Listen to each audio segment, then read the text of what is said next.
What if I told you they do not want you to save money and that you're actually going to be penalized soon for doing so? Who's they? Why don't they want me to save money? How will I be penalized?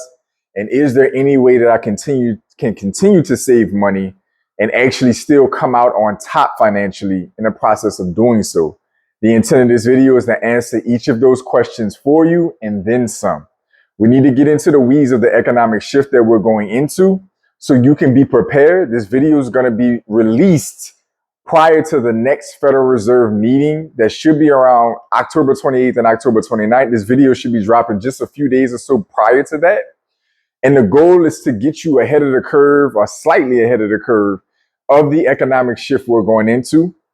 And the goal is to make sure that I can help you protect your savings and make the appropriate moves in a timely fashion so you don't take a loss in the economic shift that we're facing. So for those of you who are new, I'm JP. I'm the founder and architect of the channel, a career banker by trade, 12 plus years in financial services, holding a mortgage originator's license, FINRA investment license, life insurance license, and a small business banker as well. So you're getting this content from a financial expert, a financial professional, not just a random YouTuber.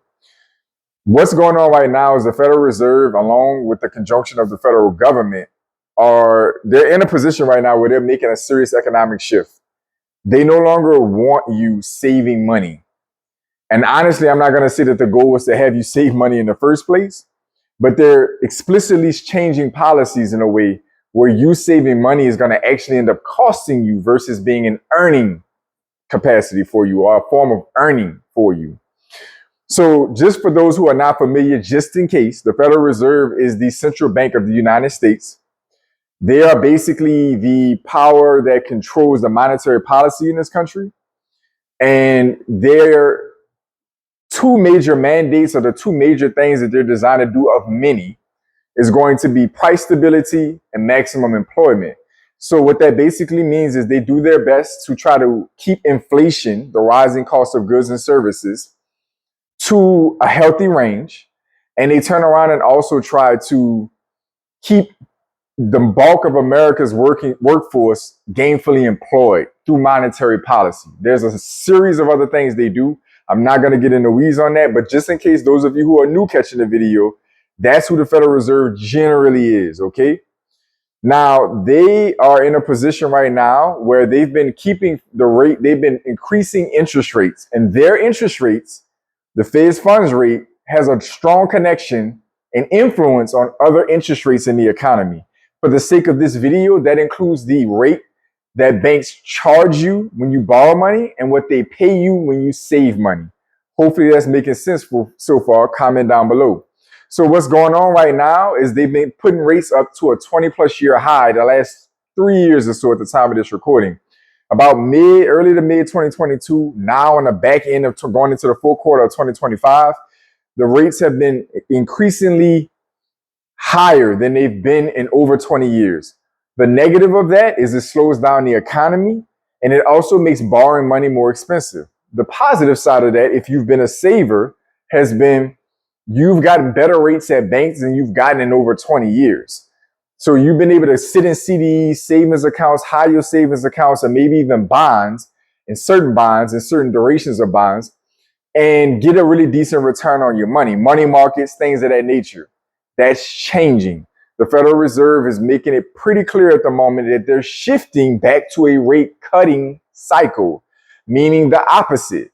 They're going to lower rates, meaning that the cost of borrowing money is going to be cheaper and the cost of the earnings on saving money is going to be lower. Hopefully you're following so far. Why is the Federal Reserve pivoting? The Federal Reserve is looking to cut rates because the job market is slowing down. They're balancing their dual mandate that I just broke down to you. Now, they were normally fighting inflation. That's why they pick rates up. But because inflation has gotten down to a reasonable range and the unemployment, which I told you, their job is to try to keep the workforce in America gainfully employed. And that's changing where people are starting to get laid off in larger and larger numbers more persistently. Now they're more concerned about job stability and job growth and keeping unemployment low. So they're not as worried about inflation. So that means that they're going to start cutting rates because cutting rates stimulates the economy. So what that basically means is if we put more money into the system and we make that money more affordable to borrow, companies get access to more capital, consumers get access to more capital, the economy heats up, and companies hire more people. All right. So they're changing up and focusing on balancing their due mandate. They've been focused on inflation. They think they got that in a reasonable range, though they never hit their goal. And now they're focused on making sure that unemployment doesn't get too high. So they're risk managing, right? They're managing risk. There's also what's called market expectations. The market is generally referred to, really is a short for the stock market. And what that basically means is there's what's called market sentiment and expectations. So the stock market is a huge part of the United States economy, and the stock market is already priced in or assumed or has expectations that the Federal Reserve is going to cut rates based on the information that's coming out about the economy. So the stock market knows the job market is getting a little rough, meaning the Federal Reserve is likely going to have to shift its focus. The stock market wants rates lower because it's made up of a bunch of companies. And when rates go down, companies tend to do better. And them doing better means the stock market's growing. Okay. So that's the backdrop, generally speaking, the black and white of why things are shifting. As you as a saver, getting back to that, as you as a saver, this is not good news for you, because this economic cycle is going to reward one group of people and it's going to penalize others. It's going to reward the risk takers, those who are seeking out capital, who are looking to borrow for whatever given reason to buy stuff, to grow businesses, to invest in real estate, whatever the case may be, to expand a business. You as a saver, somebody who takes their money and accumulates it and parks it in the bank or parks it somewhere in money markets or bonds, you're going to be penalized because the rates that they're going to pay you are going to be lower. And you're also going to be penalized because naturally, as a consequence of lower rates and more money pumping into the economy and the economy getting hotter and hotter, you have to deal with inflation picking up. So the rates that they're paying you at the bank and the credit unions and these different places is going down.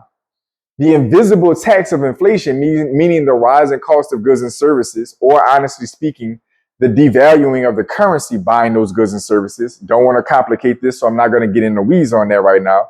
But basically, that means that if you're getting paid 2% at the bank for your savings account, but inflation is at 4% for the cost of goods and services, generally speaking, you're losing by 10%. The money that you're, 2%. The money that you're saving is losing a net 2%. I hope that makes sense. You're getting paid 2, and the cost of goods and services that money is going to eventually come out and get used for is going up by 4. You're losing. So the next time the Federal Reserve meets, like I said, is supposed to be October 28th and 29th. This video should be coming out a few days before that. It's being filmed in late September, but it's coming out a few days before that. So why are you going to lose as a saver, right? Savers lose when the Feds cut interest rates because banks lower the rates on savings accounts and CDs to maintain their profit margins. Banks make money when they lend. They pay out money when you save. So if rates are coming down altogether, that means what they can charge on a mortgage, what they can charge on an auto loan, what they can charge on student loans, personal loans, whatever, is coming down. So that means that what they're paying you on your deposits also has to come down as well, because I can't be getting 5% on an auto loan because rates have come down, but I'm still paying you 4% on a savings account. It's not enough spread for banks to be profitable at a healthy level. So they're going to turn around and get that 5% on an auto loan. Now they're going to pay you 1.5% on your savings. They're going to keep a spread. Okay. So lower deposit rates, meaning reduced earnings. The decrease in APY means that your savings will earn less over time. Eroding purchasing power. That's what I just explained to you about the rising cost of goods and services, or inflation, versus what you're earning on your savings. So again, if goods and services are going up by 4% a year and you're only getting paid 2% a year on your savings, you're at a net loss of 2%. And that number goes any given way, whatever those numbers happen to be at that time. That's what you're facing. So What this basically means is that you have to either pivot to taking on more risk to get a better return, meaning that you have to find other ways to invest or use your money to get better earnings. And that usually means you have to find riskier forms. Savings, CDs, money markets, and bonds are extremely safe places to put your money. And because of that safety, they don't pay very well. When you take on more risk, there's more potential for higher return. Okay. So that basically means you have to either start getting into the stock market or getting into a more aggressive portion of the stock market. You have to start getting into real estate. You have to start getting into a more aggressive bond strategy. You have to find other places to put your money that are going to grow based on the economic shift. So I want to give you some places that you can attempt to put your money or things you can do while it's still early in the rate cutting cycle that can buy you some time to continue to get decent savings without having to take a lot of risk. Okay. Hopefully you're ready for that. You're interested in that. Comment down below and let me know. I'm going to give you a few places and a few strategies that you can take and to get a decent return on your money without taking a lot of risk until you can find another strategy. You're not going to be able to do these things forever if you want your money to continue to grow at an adequate rate, but it'll buy you some time. Okay. The first thing you need to do is you need to park your money in financial institutions that are going to be the furthest from the bottom. What do I mean by that? Basically, you want to be in smaller financial institutions, online financial institutions, credit unions. You want to be in institutions that are already paying higher than normal rates. Because when rates come down on your savings accounts and your CDs, these banks will be the furthest from the bottom. If you have Bank A, that's like this really big bank that already doesn't pay that great on rates, and let's just say that they're already paying 3%. That's the best rates you can find on savings and CDs. You have Bank B, that's a credit union or a smaller bank or maybe an online bank like an Ally Bank, and they're paying 5% for savings or CDs. That's the best rate that they have to offer. When those rates start to come down, clearly the 3% Bank A is going to be the closest to the floor. So you want to put your money in banks that are already paying the best. If rates come down to 0.5%, you're at 2.5% over here. You're at 4.5% over here on the example that I just gave. Okay. So you want to find credit unions and banks that are already paying really well.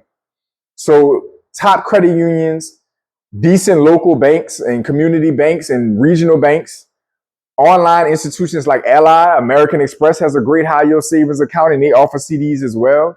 You want to find financial institutions that are the furthest from the bottom with their rates, because as they come down, they're still going to be paying better than everybody else. Let me know if that makes sense as well. The next thing you're going to want to do is, as I just kind of alluded to, high yield savings accounts at the right institutions, CDs at the right institutions, money market accounts at the right institutions. And before I get into the next strategies, I want to make sure, just in case, for those who may not be completely sure, high yield savings accounts are regular savings accounts that pay a higher yield. That's hence the title. So those of you who are curious, it's a regular savings account, but it's just marketed as a higher yield savings account to draw in deposits. So they just pay more for those savings accounts. They function the same as a basic savings account. For those of you who may not be fully sure, certificates of deposits are CDs. They're contractual agreements between yourself and a financial institution you're banking at, that you're going to put the money away for a fixed amount of time. For that certainty, they guarantee you a fixed rate, a higher than normal fixed rate. That's the agreement between the two of you. I promise to put this money up for 6 months and not touch it. For that promise of 6 months of stability for the bank, they're going to pay you a higher fixed guarantee rate. Doesn't matter if the Federal Reserve cuts rates all the way to zero. Your term of the 6 months example I just gave you is fixed and guaranteed. They can't change that rate based on the agreement. That's CDs. Money markets are going to be a hybrid combination of a savings and a checking account. They pay savings like interest rates, but they have the ability to write checks or make purchases from a little bit more common than a savings account by itself normally would. So money markets are kind of like a hybrid between a checking and a savings account. It has the feature of a better interest rate of a savings account with the liquidity and the functionality of a checking account. I can usually still pay bills from it and things of that nature, if that makes sense, hopefully. The next strategies you can consider are various forms of bonds and other securities and treasuries. Bonds are basically for governments and big companies or private companies where you are lending your money to them and they're going to pay you a fixed rate back on your money. That's basically the shorts of what a bond is, okay? So a bond, you can do it with the government, you can do it with the local, state, federal government, you can do it with big, large institutions, mid-sized institutions, small cap institutions. Most of them are, they're called junk bonds. So there's like grade A bonds all the way to junk bonds, right? So that basically means that you can go to really, really safe, known public companies that are borrowing money and they're going to pay you a fixed rate. Or you can go all the way down to like these really obscure, unknown companies that are trying to borrow money from you. And they're going to pay a better rate, but they're a hell of a lot riskier because they might be gone tomorrow. The government is the same way. You can do local, state, federal government, and variations of different forms of bonds on each level. Hopefully that makes sense as well. So short-term U.S. Treasury bonds. Treasuries are considered one of the safest investments because they're backed by the full faith and credit of the U.S. government. The pros are short-duration treasuries such as T-bills and bond ETFs offer stability and liquidity without significant interest rate risk. Income is also exempt from state and local taxes, a potential advantage for those in higher tax states. The cons: your yield will decrease as the Fed cuts rates, as short-term rates are directly impacted by federal funds rate. So, as I alluded to, everything I'm giving you is temporary. It's a decent place for you to go for a little while and get decent returns. But as the rates continue to come down by the Federal Reserve, you can be sure that you're going to continue to get paid less on these same options. Treasury Inflation Protection Securities, TIPS, TIPS. TIPS are government bonds designed to protect against inflation by adjusting their principal value. Pros: this option is ideal for retirees and others concerned about inflation eroding their purchasing power of their savings. This might be perfect for you. Cons: while the principal is protected from inflation, returns may be lower than other options during periods of low inflation. So if rates are coming down right now, as they look like they will be doing for a while, and inflation stays relatively low, then that means that these might not pay well yet. They may start to pay better as rates continue to stay low, but inflation starts to pick up, which may take a little bit of time. Hopefully that makes sense. What you need to consider if you're looking to keep your money safe and still get decent savings, but we're in an interest rate shifting environment. Rates are being cut, which is what's happening right now. You need to move quickly on CDs because you can lock the rates in as I described to you. You need to move fast and get in on them quickly. That's the reason I'm putting this video out in between the first couple rate cuts for the Fed as they plan to cut long term for what it looks like. We don't have a crystal ball, but that's what it looks like. So you need to move fast on CDs. You get the best rates as far out as you can. If there's 6-month, 9-month, 12-month, 14-month options that are paying decent rates, you need to lock those in if you're okay with locking your money up that long, because those interest rates will not be there 6, 9, 10, 12, 14 months later, okay? Lock them in as long as you can afford to lock them in at the best rate. Shift from cash to bonds. Told you what bonds are. They're telling you to come out of savings accounts and CDs and looking to get into bonds, smart bonds. So cash yields fall, moving some allocations from high yield savings to short to intermediate term bonds or bond ETFs can provide higher and more stable income streams. So find short to mid-term bonds like government bonds that you can park your money in if high yield savings accounts are not paying very well. Ladder your investment. Use CDs or bond ladders to reinvest maturing funds at newer and market competitive rates. Ladder is a simple term to describe doing different term variations on your savings. If you do a CD or if you do a bond, you might do a 3-month CD and then turn around and do a 6-month CD and then turn around and do a 9-month CD and then do a 12-month CD. So if you got $4,000, you're going to put $1,000 in the 3-month, $1,000 in the 6-month, $1,000 in the 9-month, and $1,000 in the 12. Same concept with bonds. You do a 3-month bond, a 6-month bond, a 9-month bond, a 12-month bond. $1,000 if you had $4,000. The point of this is to balance out liquidity, meaning access to some of your money, while still getting some of the better rates at those different terms. So maybe the terms are better a little bit deeper in or longer, like 12 months is paying better. You're going to lock some of your money there and get a good return. You had a 9 months, you're still getting pretty good returns there, but then you're turning around, you got 3 and 6 month options where your money's coming available. You're getting a little bit better return there, but you're getting access to the money if you need to. Hopefully that makes sense. Keep your emergency fund liquid. For those of you who have a separate emergency fund or are considering a separate emergency fund, keep that liquid. Basically what they're saying here, don't try to get a crazy return on that money. Like, the point of that money is to be accessible in case of an emergency. So you don't want to lock that into a long-term CD or a long-term bond, because you can end up paying a penalty and losing some of your money, or paying taxes potentially that you don't need to pay. So keep your emergency fund liquid. All this having been said, hopefully this all made sense and I broke this down enough for you, and I'm alerting you fast enough to make some decent moves with your money to minimize any financial losses on your savings, okay? You worked hard for your savings most likely, or somebody around you worked hard for it. You want to do your best to keep up with these economic cycles, and most of us are completely clueless on these shifts as they come. There's so much media and noise distracting us that most people don't even know the Federal Reserve's cutting rates right now and how that affects their money and their employment and their retirement accounts. So I'm doing my best to sound the alarm for you. Comment down below and let me know the value you got out of this video. Let me know what savings you have, where you're saving, and which of these strategies you're thinking about employing or already employing. Comment down below and let me know where you stand with the entire situation, and continue your thoughts or your questions. Those who leave a super thanks on the video, I will be sure to actually answer your questions on a dedicated basis for you. For those of you who just want to leave your support and leave a comment down below or expand your ideas, you feel free to do so down below. But if you want your actual questions answered, or you want some assistance, leave a super thanks and I got you in the comment section. So other than that, to all my pioneers, welcome back. To my new viewers, welcome in. I want you to like, comment, share, subscribe, and boost the video. Support the channel so the channel can continue to support you.